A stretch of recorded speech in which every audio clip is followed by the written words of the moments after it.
વિદ્યાર્થી મિત્રો, creative teaching YouTube ચેનલમાં ફરી એકવાર આપનું સ્વાગત છે। આજે આપણે ભારતના બંધારણના ઇમ્પોર્ટન્ટ પ્રશ્નોની સિરીઝમાં આગળનો લેક્ચર જોઈએ છીએ। તો ચાલો આજનો લેક્ચર ચાલુ કરીએ। એ પહેલા જો તમે મારી ચેનલ પર નવા હોય તો ચેનલને સબસ્ક્રાઇબ કરી બેલ આઇકન ક્લિક કરી દેજો અને વિડિયોને લાઈક કરી દેજો અને વધુને વધુ મિત્રો સાથે શેર કરી દેજો।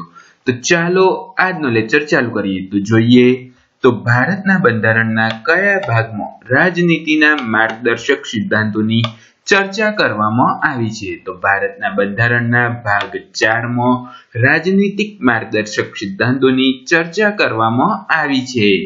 તો ભારતના બંધારણના નીતિ નિર્દેશક તત્વો કયા દેશ પાસેથી ગ્રહણ કરવામાં આવ્યા છે? તો ભારતના બંધારણના નીતિ નિર્દેશક તત્વો એ આયર્લેન્ડ દેશ પાસેથી ગ્રહણ કરવામાં આવ્યા છે।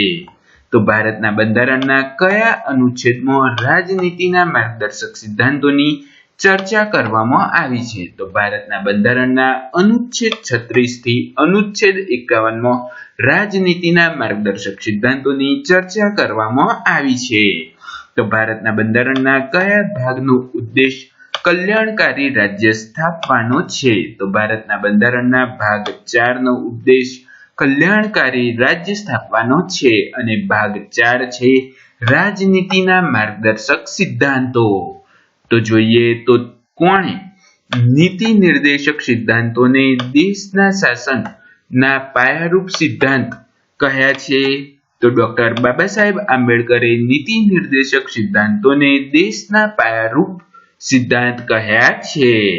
તો કોણે રાજનીતિના નીતિ નિર્દેશક સિદ્ધાંતોને ભારતના બંધારણનું વિશિષ્ટ લક્ષણ કહ્યું છે? તો ડોક્ટર બાબા સાહેબ આંબેડકરે રાજનીતિના નિર્દેશક સિદ્ધાંતોને ભારતના બંધારણનું વિશિષ્ટ લક્ષણ કહ્યું છે।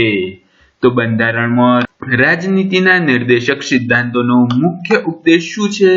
તો બંધારણમાં રાજનીતિના નિર્દેશક તત્વોનો મુખ્ય ઉપદેશ સામાજિક, આર્થિક લોકતંત્ર અને કલ્યાણકારી રાજ્ય સ્થાપવાનો છે। તો બંધારણના કયા અનુચ્છેદમાં સામાજિક, આર્થિક અને રાજકીય ન્યાય પ્રત્યે તથા તેની સામાજિક વ્યવસ્થાની જોગવાઈ છે? તો બંધારણના અનુચ્છેદ 38 માં સામાજિક, આર્થિક અને રાજકીય ન્યાય પ્રાપ્ત અથવા એવી સામાજિક વ્યવસ્થાની જોગવાઈ છે। તો બંધારણના કયા અનુચ્છેદમાં પુરુષ અને સ્ત્રી બંને સરખા કામ માટે સરખા પગારની જોગવાઈ છે? તો બંધારણના અનુચ્છેદ 39 માં પુરુષ અને સ્ત્રી બંનેને સમાન કામ માટે સમાન પગારની જોગવાઈ છે। તો ભારતના બંધારણના કયા અનુચ્છેદમાં આંતરરાષ્ટ્રીય સુરક્ષાને પ્રોત્સાહન આપવામાં આવ્યું છે? તો ભારતના બંધારણના અનુચ્છેદ 51 માં આંતરરાષ્ટ્રીય સુરક્ષાને પ્રોત્સાહન આપવામાં આવ્યું છે। તો ભારતના બંધારણના કયા અનુચ્છેદમાં ન્યાયપાલિકા કારોબારીથી અલગ કરવાની જોગવાઈ છે? તો ભારતના બંધારણના અનુચ્છેદ 50 માં ન્યાયપાલિકાને કારોબારી એટલે કે કાર્યપાલિકાથી અલગ કરવાની જોગવાઈ છે। તો ભારતના બંધારણના કયા અનુચ્છેદમાં આવકની, પ્રતિષ્ઠાની, સુવિધાઓની અને અવસરની અસમાનતા સમાપ્ત કરવા રાજ્ય સરકાર પ્રયત્ન કરે એવી જોગવાઈ છે? તો ભારતના બંધારણમાં અનુચ્છેદ 36 માં આવકની, પ્રતિષ્ઠાની, સુવિધાઓની અને અવસરની અસમાનતા સમાપ્ત કરવા રાજ્ય પ્રત્યે કરશે એવી જોગવાઈ છે। તો ભારતના બંધારણમાં કયા અનુચ્છેદમાં સમાન ન્યાય અને મફત કાનૂની સેવા અંગેની જોગવાઈ છે? તો ભારતના બંધારણમાં અનુચ્છેદ 39A માં સમાન ન્યાય અને મફત કાનૂની સેવાની જોગવાઈ છે। તો ભારતના બંધારણના કયા સુધારા દ્વારા ટકરાવની સ્થિતિમાં રાજ્ય નીતિ નિર્દેશક તત્વોને મૂળભૂત અધિકારો પર પ્રાધાન્યતા આપવાની જોગવાઈ કરવામાં આવી છે? તો ભારતના બંધારણમાં 42મો બંધારણીય સુધારો 1976 દ્વારા ટકરાવની સ્થિતિમાં રાજ્ય નીતિ નિર્દેશક તત્વોને મૂળભૂત અધિકાર પર પ્રદાન આપવાની જોગવાઈ કરવામાં આવી હતી, પરંતુ 44મો બંધારણીય સુધારા દ્વારા આ જોગવાઈ રદ કરી દેવામાં આવી છે। એટલે તમે અહીંયા યાદ રાખજો કે 42માં સુધારા દ્વારા આ જોગવાઈ આપવામાં આવી હતી, પરંતુ 44માં બંધારણીય સુધારા દ્વારા આને રદ કરી દેવામાં આવી છે. હવે આગળ વધીએ તો ભારતના બંધારણના કયા અનુચ્છેદમાં કામ મેળવવાના અધિકારનો સમાવેશ થાય છે? તો ભારતના બંધારણમાં અનુચ્છેદ 41માં કામ મેળવવાના અધિકારનો સમાવેશ થાય છે. તો ભારતના બંધારણના કયા અનુચ્છેદમાં ગૃહ ઉદ્યોગની ઉન્નતિમાં વિશેષ ધ્યાનની જોગવાઈ છે? તો ભારતના બંધારણના અનુચ્છેદ 43માં ગૃહ ઉદ્યોગના ઉન્નતિમાં વિશેષ ધ્યાનની જોગવાઈ છે.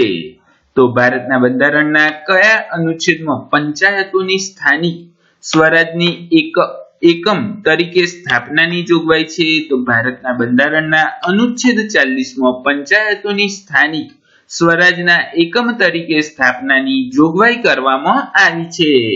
તો ભારતના બંધારણના કયા અનુચ્છેદમાં કોમન સિવિલ કોડની જોગવાઈ કરવામાં આવી છે? તો ભારતના બંધારણના અનુચ્છેદ 44માં કોમન સિવિલ કોડની જોગવાઈ કરવામાં આવી છે. તો બંધારણના કયા અનુચ્છેદમાં ગૌ હત્યા પર પ્રતિબંધની જોગવાઈ છે? તો બંધારણના અનુચ્છેદ 48 એટલે કે 48માં ગૌ હત્યા પર પ્રતિબંધની જોગવાઈ છે. તો બંધારણના કયા અનુચ્છેદમાં અભયારણ્ય અને નેશનલ પાર્કની સ્થાપનાની જોગવાઈનો સમાવેશ થઈ જાય છે? તો બંધારણના અનુચ્છેદ 48A માં અભયારણ્ય અને નેશનલ પાર્કની સ્થાપનાની જોગવાઈનો સમાવેશ થઈ જાય છે. તો બંધારણના કયા અનુચ્છેદમાં ઐતિહાસિક અને રાષ્ટ્રીય મહત્વના સ્મારકોના રક્ષણ અંગેની જોગવાઈ છે? તો બંધારણમાં અનુચ્છેદ 49માં ઐતિહાસિક અને રાષ્ટ્રીય મહત્વના સ્મારકોના રક્ષણ અંગેની જોગવાઈ છે. તો ભારતના બંધારણના કયા ભાગમાં મૂળભૂત ફરજોનો ઉલ્લેખ કરવામાં આવ્યો છે? તો ભારતના બંધારણમાં ભાગ 4A માં મૂળભૂત ફરજોનો ઉલ્લેખ કરવામાં આવ્યો છે. તો ભારતના બંધારણના કયા અનુચ્છેદમાં મૂળભૂત ફરજોનો ઉલ્લેખ કરવામાં આવ્યો છે? તો ભારતના બંધારણના અનુચ્છેદ 51A માં મૂળભૂત ફરજોનો ઉલ્લેખ કરવામાં આવ્યો છે. તો ભારતના બંધારણમાં કુલ કેટલી મૂળભૂત ફરજો છે? તો ભારતના બંધારણમાં કુલ 11 મૂળભૂત ફરજો છે. તો કયા બંધારણીય સુધારાથી ભારતના બંધારણમાં મૂળભૂત ફરજો ઉમેરવામાં આવી હતી?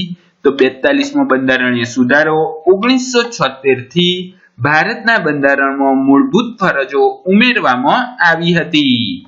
તો 42મો બંધારણીય સુધારો 1976 થી ભારતના બંધારણમાં કેટલી મૂળભૂત ફરજો ઉમેરવામાં આવી હતી? તો 42મો બંધારણીય સુધારો 1976 થી ભારતના બંધારણમાં 10 મૂળભૂત ફરજો ઉમેરવામાં આવી હતી. તો કઈ સમિતિની ભલામણથી ભારતના બંધારણમાં મૂળભૂત ફરજો ઉમેરવામાં આવી? તો સમરણસિંહ સમિતિની ભલામણથી ભારતના બંધારણમાં મૂળભૂત ફરજો ઉમેરવામાં આવી. તો 11મી મૂળભૂત ફરજ કયા બંધારણીય સુધારાથી ઉમેરવામાં આવી? તો 11મી મૂળભૂત ફરજ 86મો બંધારણીય સુધારો 2002 થી ઉમેરવામાં આવી. તો મૂળભૂત ફરજો માંગ કોના ઉપર લાગુ પડે છે? તો મૂળભૂત ફરજોની માંગ એ ભારતના નાગરિક પર લાગુ પડે છે. તો કયા દિવસને મૂળભૂત ફરજ દિવસ તરીકે ઉજવવામાં આવે છે? તો 6 જાન્યુઆરીના દિવસને મૂળભૂત ફરજ દિવસ તરીકે ઉજવવામાં આવે છે. તો કયા દિવસને માનવ અધિકાર દિવસ તરીકે ઉજવવામાં આવે છે? તો 10 ડિસેમ્બરના દિવસને માનવ અધિકાર દિવસ તરીકે ઉજવવામાં આવે છે. તો ભારતના બંધારણમાં મૂળભૂત ફરજો એ કયા દેશમાંથી લેવામાં આવી છે? તો ભારતના બંધારણમાં મૂળભૂત ફરજો એ પૂર્વ સોવિયત સંઘ એટલે કે અત્યારના રશિયા દેશ પાસેથી લેવામાં આવી છે. તો ભારતના બંધારણના કયા ભાગમાં સંઘ અને વહીવટ નિયંત્રણ અને નિયમન અંગે જોગવાઈ કરવામાં આવી છે? તો ભારતના બંધારણમાં ભાગ 5માં સંઘના વહીવટ નિયંત્રણ અને નિયમન અંગે જોગવાઈ કરવામાં આવી છે. તો ભારત દેશના બંધારણીય વડા કોણ છે? તો ભારત દેશના બંધારણીય વડા તરીકે ભારતના રાષ્ટ્રપતિ છે? તો ભારતના બંધારણના કયા અનુચ્છેદમાં રાષ્ટ્રપતિની વ્યવસ્થા કરવામાં આવી છે? તો ભારતના બંધારણમાં અનુચ્છેદ 52માં રાષ્ટ્રપતિની વ્યવસ્થા કરવામાં આવી છે. તો બંધારણમાં રાષ્ટ્રપતિની બંધારણીય સ્થિતિ કયા દેશ પાસેથી લેવામાં આવી છે? તો બંધારણમાં રાષ્ટ્રપતિની બંધારણીય સ્થિતિ એ બ્રિટન દેશ પાસેથી લેવામાં આવી છે. તો બંધારણના કયા અનુચ્છેદમાં ભારતના રાષ્ટ્રપતિની ચૂંટણી અંગેની જોગવાઈ છે? તો બંધારણમાં અનુચ્છેદ 54માં ભારતના રાષ્ટ્રપતિની ચૂંટણી અંગેની જોગવાઈ છે. તો બંધારણના કયા અનુચ્છેદમાં રાષ્ટ્રપતિના કાર્યકાળ અંગે જોગવાઈ છે? તો બંધારણમાં અનુચ્છેદ 56માં રાષ્ટ્રપતિના કાર્યકાળ અંગે જોગવાઈ છે.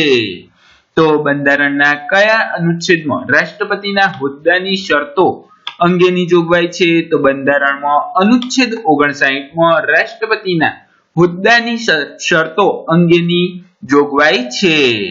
તો બંધારણના કયા અનુચ્છેદમાં રાષ્ટ્રપતિની ચૂંટણી પદ્ધતિ અંગે જોગવાઈ છે?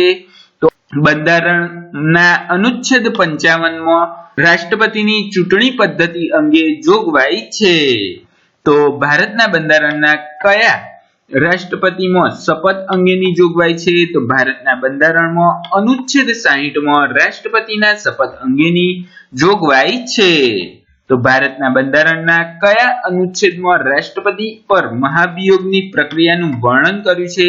તો ભારતના બંધારણમાં અનુચ્છેદ 61માં રાષ્ટ્રપતિ પર મહાભિયોગ પ્રક્રિયાનું વર્ણન કર્યું છે. તો બંધારણનો કયો અનુચ્છેદ રાષ્ટ્રપતિને દેશમાં કોઈ પણ કાયદા અન્વયે માફીની સત્તા આપે છે? તો બંધારણમાં અનુચ્છેદ 72 એ રાષ્ટ્રપતિને દેશમાં કોઈ પણ કાયદા અન્વયે માફીની સત્તા આપે છે. તો ભારતના બંધારણના કયા અનુચ્છેદ મુજબ રાષ્ટ્રપતિ રાજ્યસભામાં 12 સભ્યોની નિમણૂક કરે છે? તો ભારતના બંધારણમાં અનુચ્છેદ 80 મુજબ રાષ્ટ્રપતિ રાજ્યસભામાં 12 સભ્યોની નિમણૂક કરે છે. તો ભારતના બંધારણના કયા અનુચ્છેદ મુજબ રાષ્ટ્રપતિને વટહુકમ બહાર પાડવાની સત્તા છે? તો ભારતના બંધારણના અનુચ્છેદ 123 મુજબ રાષ્ટ્રપતિને વટહુકમ બહાર પાડવાની સત્તા છે. તો ભારતના બંધારણના કયા અનુચ્છેદ મુજબ રાષ્ટ્રપતિ સર્વોચ્ચ ન્યાયાલય પાસે સલાહ માંગી શકે? તો ભારતના બંધારણમાં અનુચ્છેદ 143 મુજબ રાષ્ટ્રપતિ સર્વોચ્ચ ન્યાયાલય પાસે સલાહ માંગી શકે. તો ભારતના બંધારણના કયા અનુચ્છેદ મુજબ રાષ્ટ્રપતિ લોકસભાના 2 એંગ્લો ઇન્ડિયન સભ્યોની નિમણૂક કરી શકે? તો ભારતના બંધારણના અનુચ્છેદ 331 મુજબ રાષ્ટ્રપતિ લોકસભાના 2 એંગ્લો ઇન્ડિયન સભ્યોની નિમણૂક કરી શકે.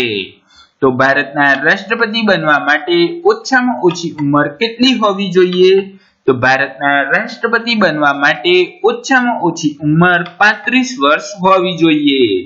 તો ભારતનો રાષ્ટ્રપતિ બનવા માંગતો ઉમેદવાર કયા ગૃહમાં ચૂંટાવાની લાયકાત ધરાવતો હોવો જોઈએ? તો ભારતનો રાષ્ટ્રપતિ બનવા માંગતો ઉમેદવાર લોકસભાના ગૃહમાં ચૂંટવાની લાયકાત ધરાવતો હોવો જોઈએ. તો રાષ્ટ્રપતિની ચૂંટણીમાં ઉમેદવારી નોંધાવનારે કેટલી ડિપોઝિટ અને ક્યાં જમા કરાવવાની હોય છે? તો રાષ્ટ્રપતિની ચૂંટણીમાં ઉમેદવાર નોંધાવનારને 15,000 રૂપિયા ડિપોઝિટ રિઝર્વ બેંક ઓફ ઇન્ડિયામાં જમા કરાવવાની હોય છે. તો રાષ્ટ્રપતિની ચૂંટણીમાં કેટલા મત ન મળે તો ડિપોઝિટ જપ્ત થાય છે? તો રાષ્ટ્રપતિની ચૂંટણીમાં 1/6 મત ન મળે તો ડિપોઝિટ જપ્ત થાય છે. તો રાષ્ટ્રપતિની ચૂંટણી કયા સિદ્ધાંત મુજબ થાય છે? તો રાષ્ટ્રપતિની ચૂંટણી સમતુલ્યનો સિદ્ધાંત અને ક્રમિક મત પદ્ધતિ અનુસાર થાય છે. તો રાષ્ટ્રપતિ તરીકે ચૂંટાવનાર ઉમેદવાર કાયદેસર કેટલા મત મેળવવા જરૂરી છે? તો રાષ્ટ્રપતિ તરીકે ચૂંટાવનાર ઉમેદવારને કાયદેસર 50% થી વધુ મત મેળવવા જરૂરી છે.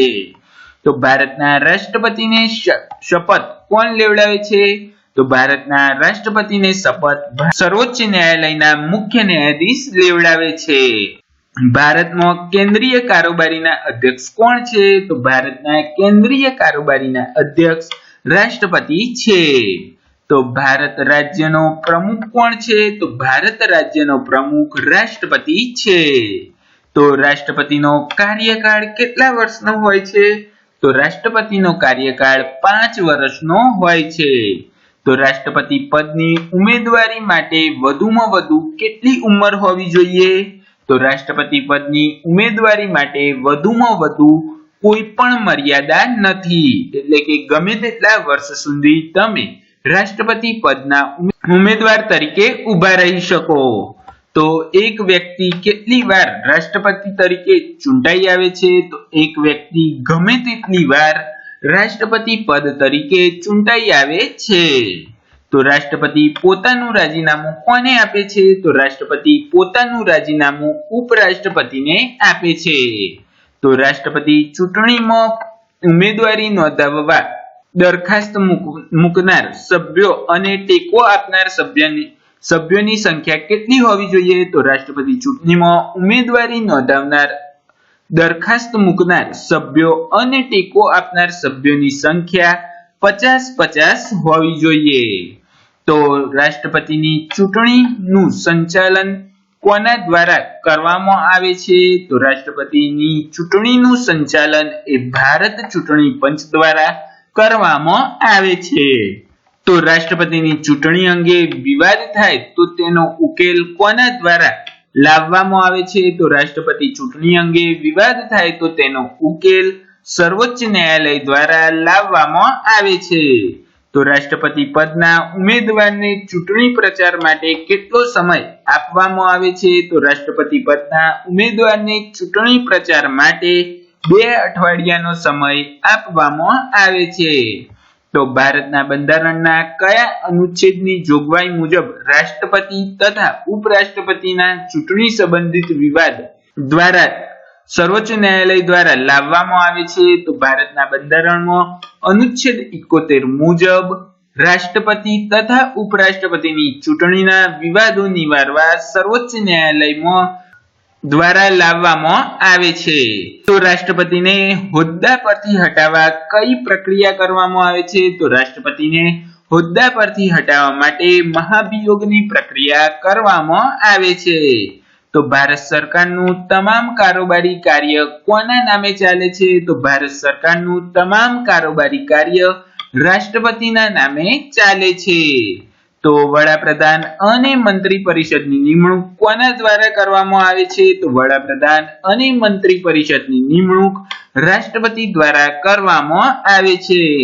તો એટર્ની જનરલની નિમણૂક કોના દ્વારા કરવામાં આવે છે? તો એટર્ની જનરલની નિમણૂક રાષ્ટ્રપતિ દ્વારા કરવામાં આવે છે. તો સંસદનું સત્ર બોલાવવાની સત્રાવાસના કરવાની સત્તા કોની પાસે છે? તો સંસદનું સત્ર બોલાવવાની સત્રવાસના કરવાની સત્તા રાષ્ટ્રપતિ પાસે છે. તો લોકસભાનું વિસર્જન કરવાની સત્તા કોની પાસે છે? તો લોકસભાનું વિસર્જન કરવાની સત્તા રાષ્ટ્રપતિ પાસે છે. ભારતમાં કંટ્રોલ એન્ડ ઓડિટર જનરલ એટલે કે કેગની નિમણૂક કોના દ્વારા થાય છે? તો ભારતમાં કેગની નિમણૂક રાષ્ટ્રપતિ દ્વારા થાય છે. તો નાણાં પંચના અધ્યક્ષ અને સભ્યોની નિમણૂક કોના દ્વારા કરવામાં આવે છે? તો નાણાં પંચના અધ્યક્ષ અને સભ્યોની નિમણૂક રાષ્ટ્રપતિ દ્વારા કરવામાં આવે છે. તો ભારતના રાજ્યના રાજ્યપાલની નિમણૂક કોના દ્વારા કરવામાં આવે છે? તો ભારતના રાજ્યના રાજ્યપાલની નિમણૂક રાષ્ટ્રપતિ દ્વારા કરવામાં આવે છે. તો બંને ગૃહની સંયુક્ત બેઠક બોલાવવાની સત્તા કોની પાસે છે? તો બંને ગૃહોની સંયુક્ત બેઠક બોલાવવાની સત્તા રાષ્ટ્રપતિ પાસે છે. તો રાષ્ટ્રપતિ દ્વારા બહાર પાડવામાં આવેલ વટહુકમ કેટલા મહિનાની અંદર મળેલી સંસદની બેઠક દ્વારા મંજૂર થવો એ અનિવાર્ય છે? તો રાષ્ટ્રપતિ દ્વારા બહાર પાડવામાં આવેલ વટહુકમ એ 6 મહિનાની અંદર મળેલી સંસદની બેઠક દ્વારા મંજૂર થવો અનિવાર્ય છે. તો ભારતમાં આકસ્મિક નિધિનો સંરક્ષણ કોણ છે? તો ભારતનો આકસ્મિક નિધિનો સંરક્ષક રાષ્ટ્રપતિ છે.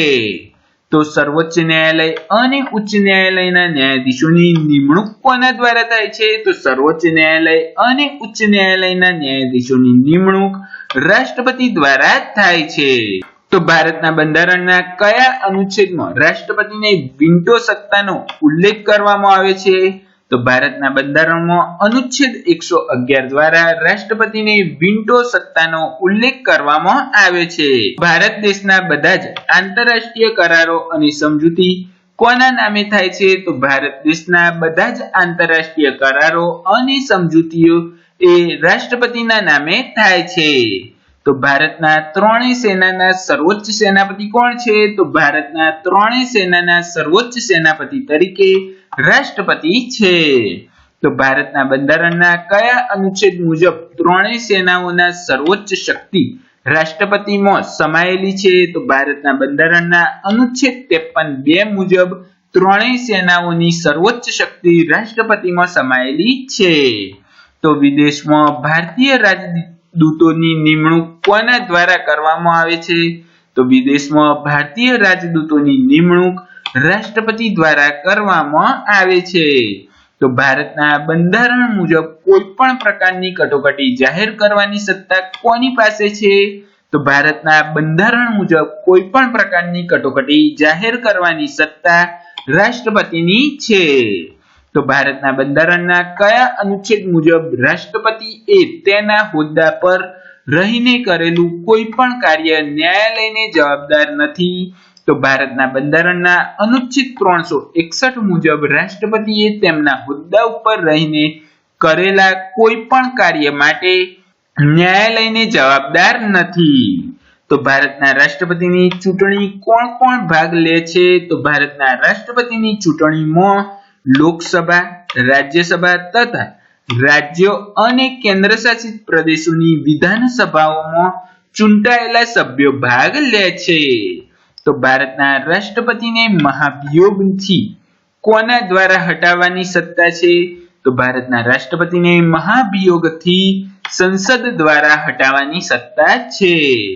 તો રાષ્ટ્રપતિ પર મહાભિયોગની પ્રક્રિયા સંસદના કયા ગૃહમાં ચલાવી શકાય? તો રાષ્ટ્રપતિ પર મહાભિયોગની પ્રક્રિયા સંસદના બંનેમાંથી કોઈ પણ ગૃહમાં ચલાવી શકાય.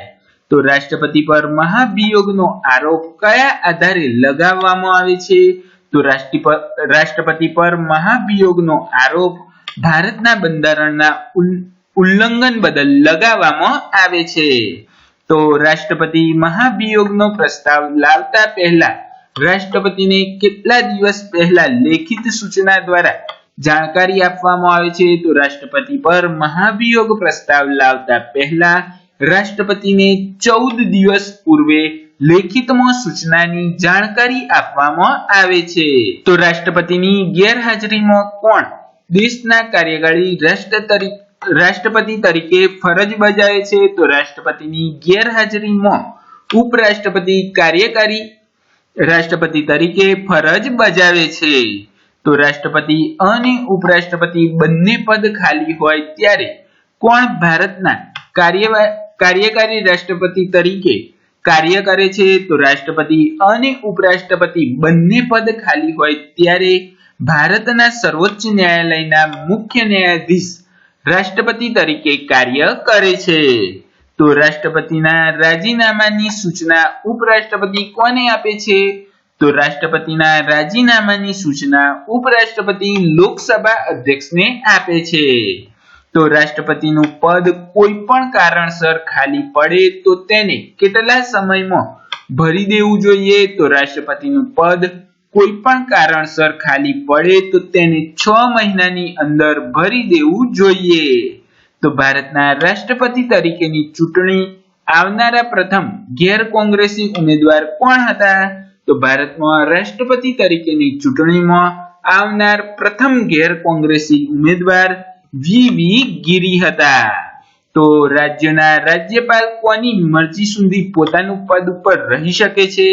તો રાજ્યના રાજ્યપાલ એ રાષ્ટ્રપતિની મરજી સુધી પોતાના પદ પર રહી શકે છે. તો નાણાં ખરડાને રજૂ કરતા પહેલા કોની પૂર્વ મંજૂરી લેવી આવશ્યક છે? તો નાણાં ખરડાને રજૂ કરતા પહેલા રાષ્ટ્રપતિની પૂર્વ મંજૂરી લેવી આવશ્યક છે. તો લોકસભા અને રાજ્યસભા એમ બંને ગૃહમાં કુલ કેટલા સભ્યોની રાષ્ટ્રપતિ દ્વારા નિમણૂક કરવામાં આવે છે? તો લોકસભા અને રાજ્યસભા એમ બંને ગૃહોમાં કુલ 14 સભ્યોની રાષ્ટ્રપતિ દ્વારા નિમણૂક કરવામાં આવે છે. તો રાષ્ટ્રપતિ કઈ યાદીના વિષયો પર વટહુકમ બહાર પાડી શકે છે? તો રાષ્ટ્રપતિ એક કેન્દ્રીય યાદી અને સંયુક્ત યાદીના વિષયો પર વટહુકમ બહાર પાડી શકે છે. તો રાષ્ટ્રપતિ કયા ખરડાને મંજૂરી આપવા બંધાયેલા છે? તો રાષ્ટ્રપતિ નાણાં ખરડા અને બંધારણીય સુધારાને મંજૂરી આપવા બંધાયેલા છે.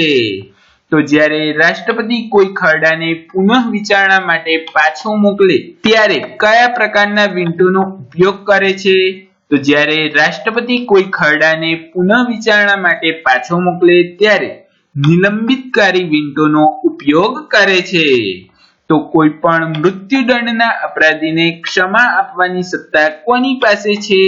તો કોઈ પણ મૃત્યુદંડના અપરાધીને ક્ષમા આપવાની સત્તા રાષ્ટ્રપતિ પાસે છે.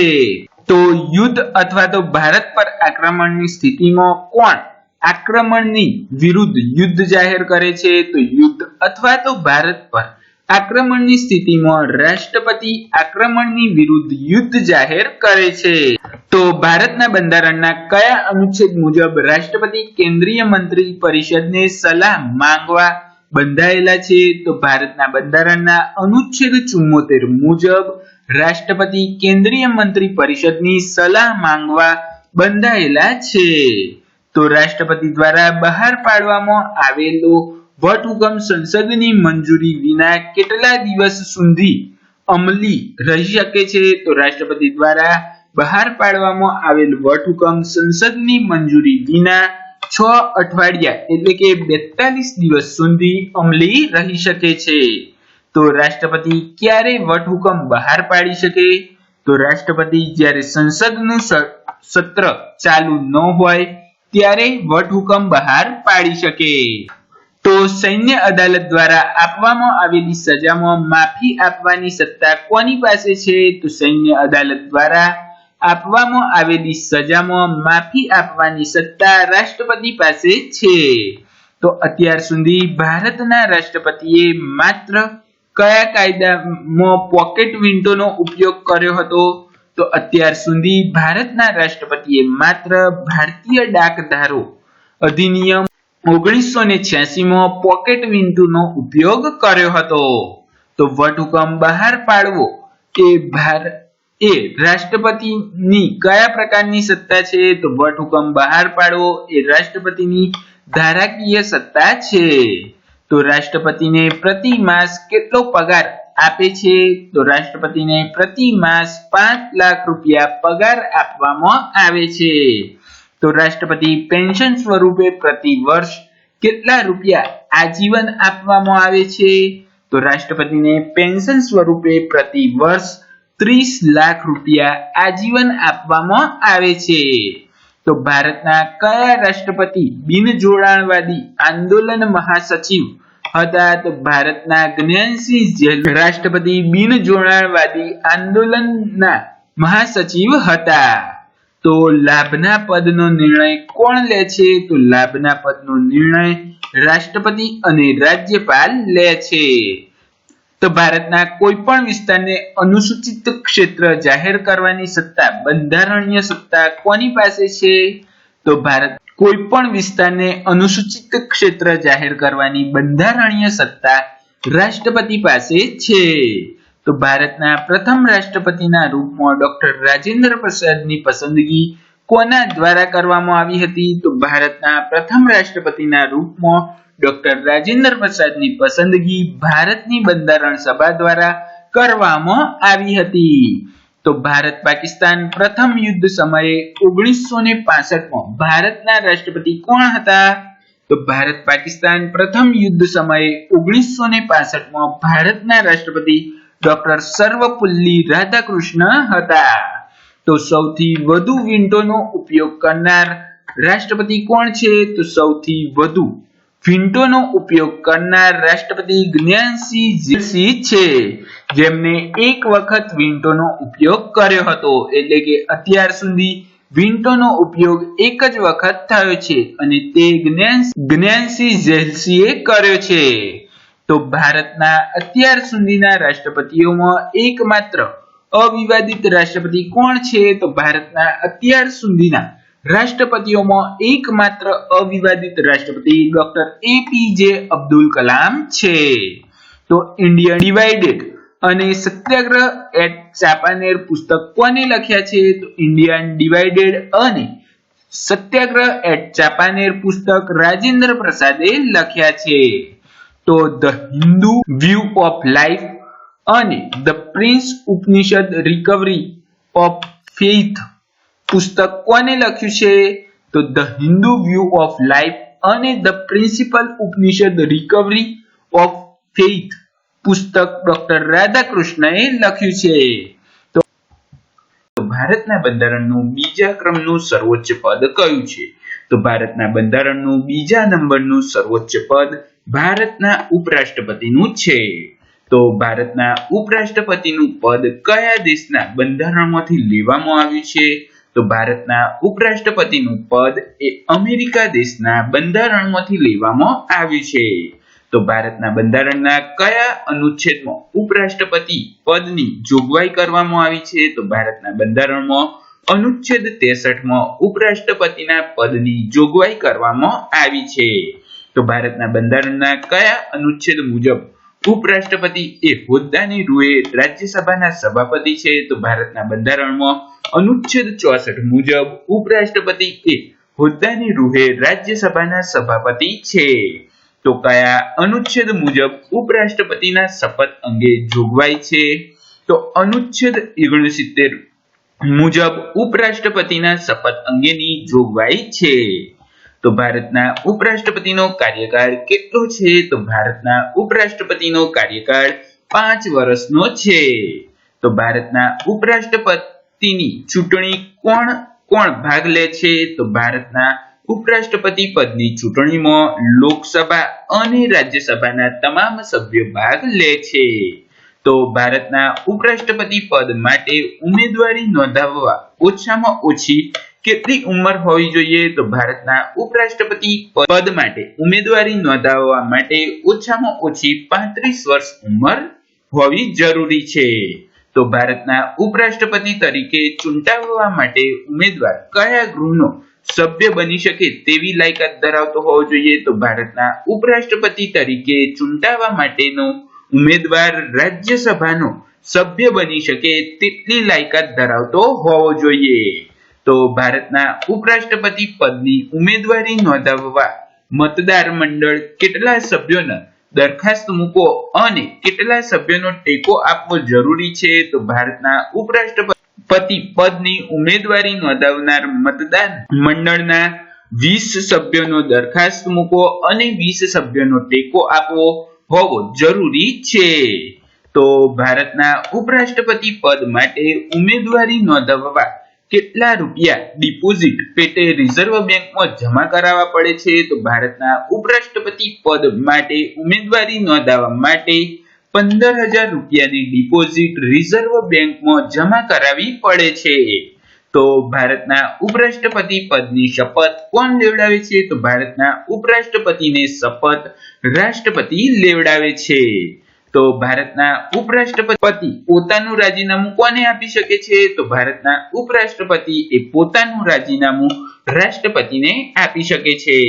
તો ભારતના ઉપરાષ્ટ્રપતિને હટાવવાનો પ્રસ્તાવ કયા ગૃહમાં લાવી શકાય? તો ભારતના ઉપરાષ્ટ્રપતિને હટાવવાનો પ્રસ્તાવ રાજ્યસભાના ગૃહમાં લાવી શકાય.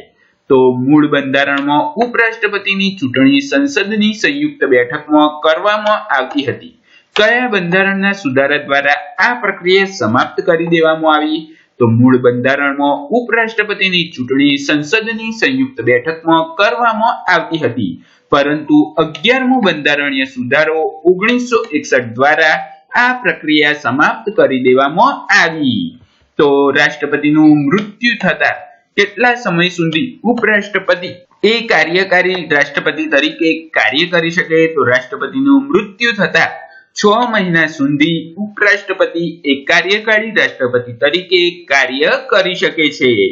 તો જ્યારે ઉપરાષ્ટ્રપતિ કાર્યકારી તરીકે કાર્ય કરે છે ત્યારે રાજ્યસભાના ચેરમેન તરીકે કોણ કાર્ય કરે છે? તો જ્યારે ઉપરાષ્ટ્રપતિ કાર્યકારી તરીકે કાર્ય કરે છે ત્યારે રાજ્યસભાના ચેરમેન તરીકે રાજ્યસભાના ડેપ્યુટી ચેરમેન હોય છે.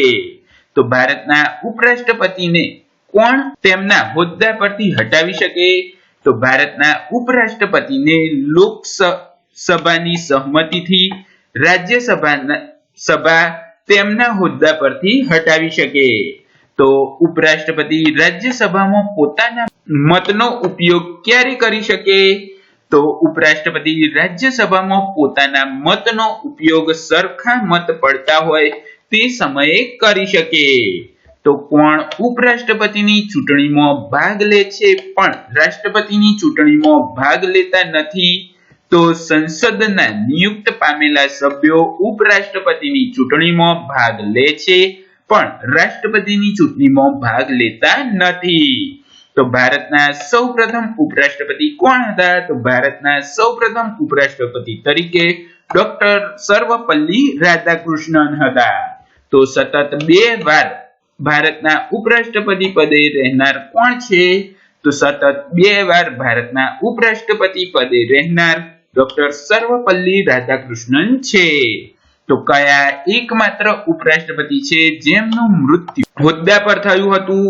તો કૃષ્ણકાંત એકમાત્ર ઉપરાષ્ટ્રપતિ છે જેમનું મૃત્યુ હોદ્દા પર જ થયું હતું. તો હાલના ઉપરાષ્ટ્રપતિ કોણ છે? તો હાલના ઉપરાષ્ટ્રપતિ તરીકે જગદીશ ધનખડ છે અને જગદીશ ધનખડ એ 14મા નંબરના ઉપરાષ્ટ્રપતિ છે. તો ભારતના બંધારણના કયા અનુચ્છેદમાં એટર્ની જનરલના પદની જોગવાઈ કરવામાં આવી છે? તો ભારતના બંધારણમાં અનુચ્છેદ 76માં એટર્ની જનરલના પદની જોગવાઈ કરવામાં આવી છે. તો ભારત સરકારનો સર્વોચ્ચ કાયદા અધિકારી કોણ છે? તો ભારત સરકારનો સર્વોચ્ચ કાયદા અધિકારી ભારતનો મહાન્યાયવાદી એટલે કે એટર્ની જનરલ છે. તો ભારતનો એટર્ની જનરલની નિયુક્તિ કોણ કરે છે? તો ભારતના એટર્ની જનરલની નિયુક્તિ રાષ્ટ્રપતિ કરે છે. તો ભારત સરકારનો મુખ્ય કાયદાકીય સલાહકાર કોણ છે? તો ભારત સરકારનો મુખ્ય કાયદાકીય સલાહકાર તરીકે એટર્ની જનરલ ઓફ ઇન્ડિયા છે. તો શું ભારતના એટર્ની જનરલને સંસદના કોઈ પણ ગૃહ કે સમિતિ બોલવાનો અધિકાર છે? તો હા, ભારતના એટર્ની જનરલને સંસદના કોઈ પણ ગૃહ કે સમિતિ આગળ બોલવાનો અધિકાર છે. તો ભારતનો એટર્ની જનરલ કેટલા સમય સુધી પોતાના હોદ્દા પર ચાલુ રહી શકે? તો ભારતનો એટર્ની જનરલ રાષ્ટ્રપતિની મરજી હોય ત્યાં સુધી પોતાના હોદ્દા પર ચાલુ રહી શકે. તો ભારતના એટર્ની જનરલ થવા માટે કોની સમાન લાયકાત ધરાવતો હોવો જોઈએ? તો ભારતના એટર્ની જનરલ થવા માટે સર્વોચ્ચ ન્યાયાલયના ન્યાયાધીશ જેટલી સમાનતા ધરાવતો હોવો જોઈએ. તો ભારતના સોલિસિટર જનરલ એ કયા પ્રકારના અધિકાર છે? તો ભારતનો સોલિસિટર જનરલ એ વહીવટી અધિકાર છે. તો સ્વતંત્ર ભારતનો સૌપ્રથમ એટર્ની જનરલ કોણ હતા? તો સ્વતંત્ર ભારતના સૌપ્રથમ એટર્ની જનરલ તરીકે MC શીતલવાદ હતા. તો દેશની કારોબારીઓનો વાસ્તવિક વડો કોણ છે? તો દેશની કારોબારીનો વાસ્તવિક વડો વડાપ્રધાન છે. તો દેશની કેન્દ્ર સરકારનો વડો કોણ છે? તો દેશની કેન્દ્ર સરકારનો વડો વડાપ્રધાન છે. તો ડોક્ટર બાબા સાહેબ આંબેડકરે ભારતના વડાપ્રધાનની તુલના કોની સાથે કરી છે? તો ડોક્ટર બાબા સાહેબ આંબેડકરે ભારતના વડાપ્રધાનની તુલના અમેરિકાના રાષ્ટ્રપતિ સાથે કરી છે. તો વડાપ્રધાનની નિમણૂક કોના દ્વારા થાય છે? તો વડાપ્રધાનની નિમણૂક રાષ્ટ્રપતિ દ્વારા થાય છે. તો કયા અનુચ્છેદ મુજબ રાષ્ટ્રપતિ ભારતના વડાપ્રધાનની નિમણૂક કરે છે? તો અનુચ્છેદ 75 મુજબ રાષ્ટ્રપતિ ભારતના વડાપ્રધાનની નિમણૂક કરે છે. તો ભારતના વડાપ્રધાનને ગોપનીયતાના શપથ કોણ લેવડાવે છે? તો ભારતના વડાપ્રધાનને ગોપનીયતાના શપથ રાષ્ટ્રપતિ લેવડાવે છે. તો ભારતમાં કોઈ પણ વ્યક્તિ વધુમાં વધુ કેટલી વાર વડાપ્રધાન બની શકે? તો ભારતમાં એક વ્યક્તિ વધુમાં વધુ અનેક વાર એટલે કે ગમે તેટલી વાર વડાપ્રધાન બની શકે. તો સામાન્ય રીતે વડાપ્રધાન કયા ગૃહની બહુમતી ધરાવતા પક્ષનો નેતા હોય છે? તો સામાન્ય રીતે વડાપ્રધાન લોકસભામાં બહુમતી ધરાવતા પક્ષનો નેતા હોય છે. તો આયોજન પંચના અધ્યક્ષ કોને કહેવાય છે? તો આયોજન પંચના અધ્યક્ષ હોદ્દાની રૂહે વડાપ્રધાન હોય છે. તો કેન્દ્રીય મંત્રી પરિષદના અધ્યક્ષ કોણ હોય છે? તો કેન્દ્રીય મંત્રી પરિષદના અધ્યક્ષ પણ વડાપ્રધાન હોય છે. તો ભારતના વડાપ્રધાન બનવા માટે ઓછામાં ઓછી ઉંમર કેટલી હોવી જોઈએ? તો ભારતના વડાપ્રધાન બનવા માટે ઓછામાં ઓછી ઉંમર 25 વર્ષ હોવી જોઈએ. તો ભારતના વડાપ્રધાનનો હોદ્દો કયા પ્રકારનો છે? તો ભારતના વડાપ્રધાનનો હોદ્દો એ બંધારણીય પ્રકારનો છે. તો જવાહરલાલ નહેરુના મૃત્યુ પછી કાર્યકારી વડાપ્રધાન પદે કોણ આવ્યા હતા? તો જવાહરલાલ નહેરુના મૃત્યુ પછી કાર્યકારી વડાપ્રધાન તરીકે ગુલઝારીલાલ નંદા આવ્યા હતા. તો અત્યાર સુધી લોકસભામાં સૌથી વધુ અવિશ્વાસના પ્રસ્તાવ કયા વડાપ્રધાન વિરુદ્ધ રજૂ કરવામાં આવ્યા છે? તો અત્યાર સુધી લોકસભામાં સૌથી વધુ અવિશ્વાસના પ્રસ્તાવ એ ઇન્દિરા ગાંધી વડાપ્રધાન વિરુદ્ધ રજૂ કરવામાં આવ્યા છે. તો અવિશ્વાસના પ્રસ્તાવના કારણે સૌપ્રથમ કયા વડાપ્રધાને પોતાનું રાજીનામું આપ્યું હતું? તો અવિશ્વાસના પ્રસ્તાવના કારણે સૌપ્રથમ મોરારજીભાઈ દેસાઈ વડાપ્રધાને પોતાનું રાજીનામું આપ્યું હતું. તો અત્યાર સુધી ભારતમાં કેટલા વડાપ્રધાનના મૃત્યુ ચાલુ કાર્યકાળ દરમિયાન થયા છે? તો અત્યાર સુધી ભારતમાં 3 વડાપ્રધાનના મૃત્યુ ચાલુ કાર્યકાળ દરમિયાન થયા છે. તો કયા વડાપ્રધાનને પોતાના કાર્યકાળ દરમિયાન સંસદમાં હાજરી આપવી પડી નથી? તો ચૌધરી ચરણસિંહ વડાપ્રધાનને પોતાના કાર્યકાળ દરમિયાન સંસદમાં હાજરી આપવી પડી નથી. તો સૌથી ઓછા સમય માટે વડાપ્રધાન પદ પર કોણ રહ્યું હતું? તો સૌથી ઓછા સમય માટે વડાપ્રધાન પદ પર અટલ બિહારી વાજપેયી રહ્યા હતા અને તેમને 13 દિવસ માટે વડાપ્રધાન રહ્યા હતા. તો કોણ 2 વખત કાર્યકારી વડાપ્રધાન તરીકે હોદ્દો સંભાળેલો છે? તો ગુલઝારીલાલ નંદે 2 વખત કાર્યકારી વડાપ્રધાન તરીકે હોદ્દો સંભાળેલો છે. તો સૌપ્રથમ ગેર કોંગ્રેસી સરકારના વડાપ્રધાન કોણ? તો સૌપ્રથમ ગેર કોંગ્રેસી સરકારના વડાપ્રધાન મોરારજી દેસાઈ છે. તો સૌથી નાની ઉંમરે વડાપ્રધાન બનનાર કોણ? તો સૌથી નાની ઉંમરે વડાપ્રધાન બનનાર રાજીવ ગાંધી છે. તો સૌથી મોટી ઉંમરે વડાપ્રધાન બનનાર કોણ? તો સૌથી મોટી ઉંમરે વડાપ્રધાન બનનાર મોરારજી દેસાઈ છે. તો કાર્યકાળ પૂર્ણ થાય એ પહેલા વડાપ્રધાન પદેથી રાજીનામું આપનાર સૌપ્રથમ વડાપ્રધાન કોણ છે? તો કાર્યકાળ પૂર્ણ થાય એ પહેલા વડાપ્રધાન પદેથી રાજીનામું આપનાર સૌપ્રથમ વડાપ્રધાન મોરારજી દેસાઈ છે. તો સૌપ્રથમ શીખ વડાપ્રધાન કોણ છે? તો સૌપ્રથમ શીખ વડાપ્રધાન ડોક્ટર મનમોહન સિંહ છે. તો લોકસભામાં કોની વિરુદ્ધ સૌપ્રથમ અવિશ્વાસનો પ્રસ્તાવ લાવવામાં આવ્યો હતો? તે વડાપ્રધાન કોણ? તો લોકસભામાં જવાહરલાલ નહેરુ વડાપ્રધાન હતા, તેમની સામે સૌપ્રથમ અવિશ્વાસનો પ્રસ્તાવ લાવવામાં આવ્યો હતો. તો ભારતીય ત્રણેય સેનાના રાજકીય વડા કોણ છે? તો ભારતીય ત્રણેય સેનાના રાજકીય વડા તરીકે વડાપ્રધાન છે. તો હોદ્દા ઉપર અવસાન પામનાર સૌપ્રથમ વડાપ્રધાન કોણ? તો હોદ્દા પર અવસાન પામનાર સૌપ્રથમ વડાપ્રધાન જવાહરલાલ નહેરુ છે. તો ધ ડિસ્કવરી ઓફ ઇન્ડિયા પુસ્તક કોનું છે? તો ધ ડિસ્કવરી ઓફ ઇન્ડિયા પુસ્તક જવાહરલાલ નહેરુનું છે. તો કયા વડાપ્રધાનના જન્મદિવસને રાષ્ટ્રીય બાળ દિવસ તરીકે ઉજવવામાં આવે છે? તો જવાહરલાલ નહેરુના જન્મદિવસને રાષ્ટ્રીય બાળ દિવસ તરીકે ઉજવવામાં આવે છે અને જવાહરલાલ નહેરુનો જન્મદિવસ 14 નવેમ્બરના રોજ આવે છે. તો શાંતિવન કોનું સમાધિ સ્થળ છે? તો શાંતિવન એ જવાહરલાલ નહેરુનું સમાધિ સ્થળ છે. તો વિજયઘાટ કોનું સમાધિ સ્થળ છે?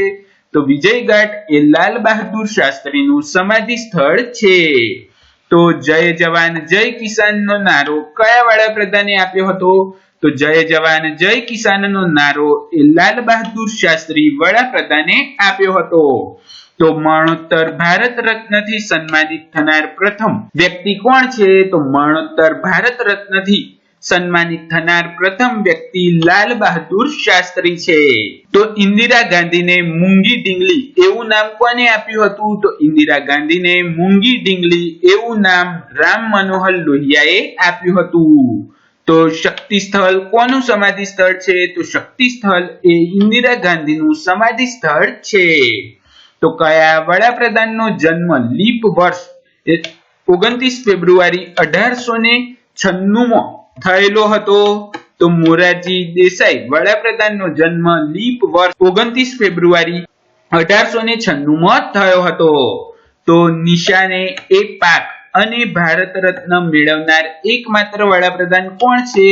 તો નિશાને એ પાક અને ભારત રત્ન મેળવનાર એકમાત્ર વડાપ્રધાન મોરારજી દેસાઈ છે. તો અભયઘાટ કોની સમાધિ સ્થળ છે? તો અભયઘાટ એ મોરારજી દેસાઈનું સમાધિ સ્થળ છે. તો કિસાન ઘાટ એ કોનું સમાધિ સ્થળ છે? તો કિસાન ઘાટ એ ચૌધરી ચરણસિંહનું સમાધિ સ્થળ છે. તો સૌપ્રથમ રાજીવ ગાંધી ખેલ રત્ન પુરસ્કાર મેળવનાર ખેલાડી કોણ? તો સૌપ્રથમ રાજીવ ગાંધી ખેલ રત્ન પુરસ્કાર મેળવનાર ખેલાડી વિશ્વનાથ આનંદ છે. તો વીરભૂમિ કોનું સમાધિ સ્થળ છે? તો વીરભૂમિ એ રાજીવ ગાંધીનું સમાધિ સ્થળ છે. તો વિશ્વાસનો મત પ્રાપ્ત ન કરી શકનાર સૌપ્રથમ વડાપ્રધાન કોણ હતા? તો વિશ્વાસનો મત પ્રાપ્ત ન કરી શકનાર સૌપ્રથમ વડાપ્રધાન વીપી સિંહ હતા. તો કયા વડાપ્રધાનનો જન્મદિવસ રાષ્ટ્રીય સુશાસન દિવસ તરીકે ઉજવવામાં આવે છે? તો અટલ બિહારી વાજપેયી વડાપ્રધાનનો જન્મદિવસ રાષ્ટ્રીય સુશાસન દિવસ તરીકે ઉજવવામાં આવે છે અને અટલ બિહારી વાજપેયીનો જન્મદિવસ 25 ડિસેમ્બરના રોજ આવે છે. તો ડોક્ટ્રાઇન થિયરી કયા વડાપ્રધાને રજૂ કરી હતી? તો ડોક્ટ્રાઇન થિયરી એ ઇન્દ્રકુમાર ગુર્જરીલાલ વડાપ્રધાને રજૂ કરી હતી. તો સ્વતંત્ર ભારતમાં જન્મ થયો હોય તેવા સૌપ્રથમ વડાપ્રધાન કોણ છે? તો સ્વતંત્ર ભારતમાં જન્મ થયો હોય તેવા સૌપ્રથમ વડાપ્રધાન નરેન્દ્ર દામોદર દાસ મોદી છે. તો લોકસભામાં સૌપ્રથમ અવિશ્વાસનો પ્રસ્તાવ કયા વડાપ્રધાન સામે લાવવામાં આવ્યો હતો? તો લોકસભામાં સૌપ્રથમ અવિશ્વાસનો પ્રસ્તાવ જવાહરલાલ નહેરુ વડાપ્રધાન સામે લાવવામાં આવ્યો હતો. તો કયા કાર્યકારી વડાપ્રધાન ગુજરાતના સાબરકાંઠા જિલ્લામાંથી સંસદ સભ્ય બન્યા હતા? તો ગુરજારીલાલ નંદા કાર્યકારી વડાપ્રધાન ગુજરાતના સાબરકાંઠા જિલ્લામાંથી સંસદ બન્યા હતા. તો ઇન્દિરા ગાંધીનું મૂળ નામ શું છે? તો ઇન્દિરા ગાંધીનું મૂળ નામ છે પ્રિયદર્શિની. તો લાલ બહાદુર શાસ્ત્રીનું મૃત્યુ ક્યાં થયું હતું? તો લાલ બહાદુર શાસ્ત્રીનું મૃત્યુ ઉઝબેકિસ્તાનની રાજધાની તશ્કંદમાં થયું હતું. તો તશ્કંદ કરાર કોની વચ્ચે અને ક્યારે થયો હતો? તો તશ્કંદ કરાર એ લાલ બહાદુર શાસ્ત્રી અને અય્યુબ ખાન વચ્ચે ઈસવીસન 1966 માં થયો હતો. તો શિમલા કરાર ક્યારે અને કોની વચ્ચે થયો હતો? તો શિમલા કરાર એ ઈસવીસન 1972 માં ઇન્દિરા ગાંધી અને ઝુલ્ફિકાર અલી ભટ્ટો વચ્ચે થયો હતો. તો ઇન્દિરા ગાંધીએ ક્યારે અને કેટલી બેંકોનું રાષ્ટ્રીયકરણ કર્યું હતું? તો ઇન્દિરા ગાંધીએ 1969 માં 14 બેંકોનું રાષ્ટ્રીયકરણ કર્યું હતું. તો એકતા સ્થળ કોની સમાધિ સ્થળ છે? તો એકતા સ્થળ એ પીવી નરસિંહ રાવની સમાધિ સ્થળ છે. તો પૂર્વ કી ઓર દેખો પુસ્તક કોનું છે? તો પૂર્વ કી ઓર દેખો પુસ્તક ઇન્દ્રકુમાર ગુજરાલનું છે. તો વડાપ્રધાન બનતા સમયે રાજ્યસભામાં સભ્ય હોય તેવા સૌપ્રથમ વડાપ્રધાન કોણ છે? તો વડાપ્રધાન બનતા સમયે રાજ્યસભામાં સભ્ય હોય એવા સૌપ્રથમ વડાપ્રધાન ઇન્દિરા ગાંધી છે. તો વડાપ્રધાન બનતા પહેલા કોઈ પણ ગૃહના સભ્ય ન હોય તેવા એકમાત્ર વડાપ્રધાન કોણ છે? તો વડાપ્રધાન બનતા પહેલા કોઈ પણ ગૃહના સભ્ય ન હોય એવા એકમાત્ર વડાપ્રધાન પીવી નરસિંહ રાવ છે. તો કયો અનુચ્છેદ રાષ્ટ્રપતિને મદદ અને સલાહ માટે એક કેન્દ્રીય મંત્રી પરિષદનો ઉલ્લેખ કરે છે? તો અનુચ્છેદ 74 એ રાષ્ટ્રપતિની મદદ અને સલાહ માટે એક કેન્દ્રીય મંત્રી પરિષદનો ઉલ્લેખ કરે છે. તો કયા અનુચ્છેદ મુજબ રાષ્ટ્રપતિ મંત્રી પરિષદની નિમણૂક કરે છે? તો અનુચ્છેદ 75 મુજબ રાષ્ટ્રપતિ મંત્રી પરિષદની નિમણૂક કરે છે. તો વડાપ્રધાન સહિત મંત્રી પરિષદની કુલ સંખ્યા લોકસભાની કુલ સંખ્યાના કેટલા ટકા હોવી જોઈએ? તો વડાપ્રધાન સહિત મંત્રી પરિષદની કુલ સંખ્યા લોકસભાની કુલ સંખ્યાના 15% હોવી જોઈએ. તો કયા બંધારણીય સુધારા અંતર્ગત મંત્રી પરિષદની સંખ્યા કુલ સંખ્યાના 15% થી વધુ હોવી જોઈએ નહીં એવું ઠરાવવામાં આવ્યું? તો 91મો બંધારણીય સુધારો 2003 દ્વારા અંતર્ગત મંત્રી પરિષદની કુલ સંખ્યા 15% થી વધુ હોવી જોઈએ નહીં એવું ઠરાવવામાં આવ્યું. તો કેન્દ્રીય મંત્રીઓ વ્યક્તિગત રીતે કોને જવાબદાર છે? તો કેન્દ્રીય મંત્રીઓ વ્યક્તિગત રીતે રાષ્ટ્રપતિને જવાબદાર છે. તો ભારતની મંત્રી પરિષદની સામૂહિક રીતે કોને જવાબદાર છે? તો ભારતની મંત્રી પરિષદ સામૂહિક રીતે લોકસભાને જવાબદાર છે. તો ભારતના કેન્દ્રીય મંત્રીઓને ગોપનીયતાના શપથ કોણ લેવડાવે છે? તો ભારતના કેન્દ્રીય મંત્રીઓને ગોપનીયતાના શપથ રાષ્ટ્રપતિ લેવડાવે છે. તો કોઈ પણ વ્યક્તિ જેની કેન્દ્રીય મંત્રી તરીકે નિમણૂક થઈ હોય તેને કેટલા સમયમાં કોઈ પણ ગૃહનો સભ્ય બનવું જરૂરી છે? તો કોઈ પણ વ્યક્તિની જેની કેન્દ્રીય મંત્રી તરીકે નિમણૂક થઈ હોય તેને 6 માસની અંદર કોઈ પણ ગૃહનો સભ્ય બનવું જરૂરી છે. તો કેન્દ્રીય મંત્રીઓના પગાર ભથ્થા કોના દ્વારા નક્કી કરવામાં આવે છે? તો કેન્દ્રીય મંત્રીઓના પગાર ભથ્થા ભારતની સંસદ દ્વારા નક્કી કરવામાં આવે છે. તો રાષ્ટ્રપતિ કોની સલાહથી ભારતની મંત્રી પરિષદના મંત્રીઓની નિમણૂક કરે છે? તો રાષ્ટ્રપતિ વડાપ્રધાનની સલાહથી ભારતની મંત્રી પરિષદના મંત્રીઓની નિમણૂક કરે છે.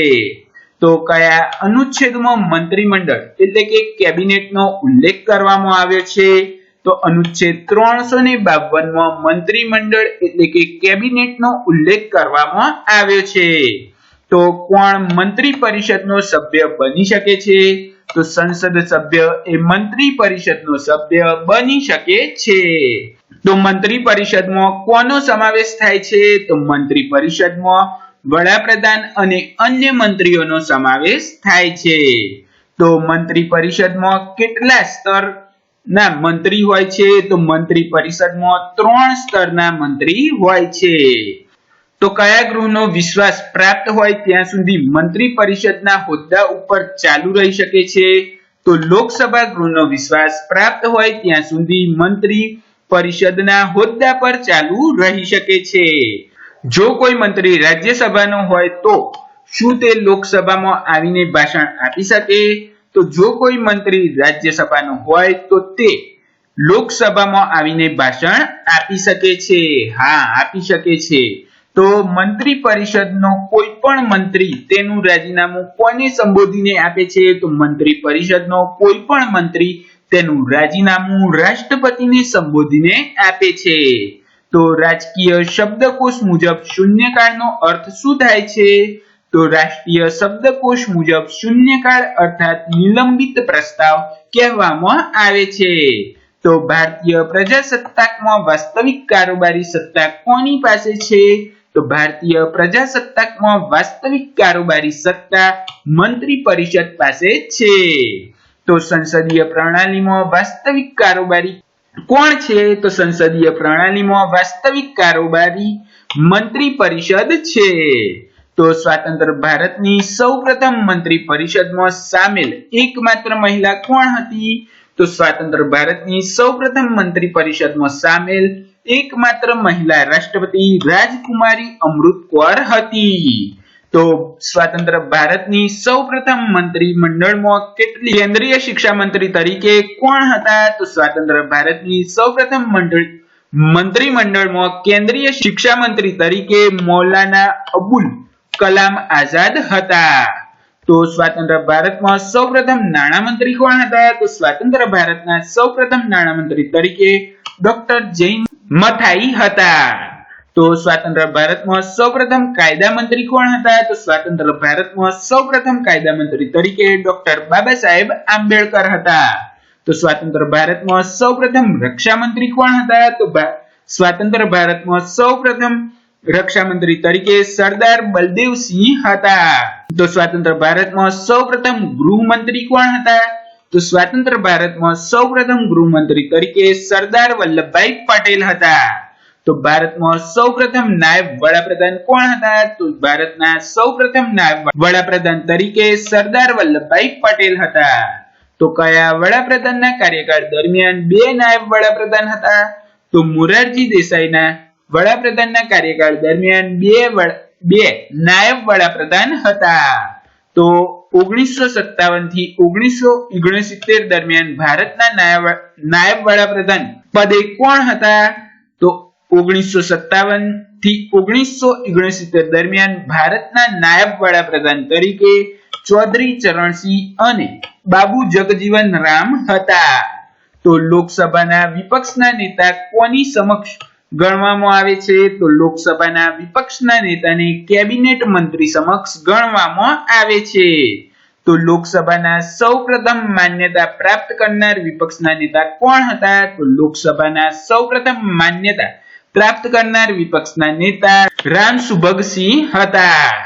તો રાજ્યસભાના સૌપ્રથમ માન્યતા પ્રાપ્ત કરનાર વિપક્ષના નેતા કોણ હતા? તો રાજ્યસભાના સૌપ્રથમ માન્યતા પ્રાપ્ત કરનાર વિપક્ષના નેતા કમલાપતિ ત્રિપાઠી હતા.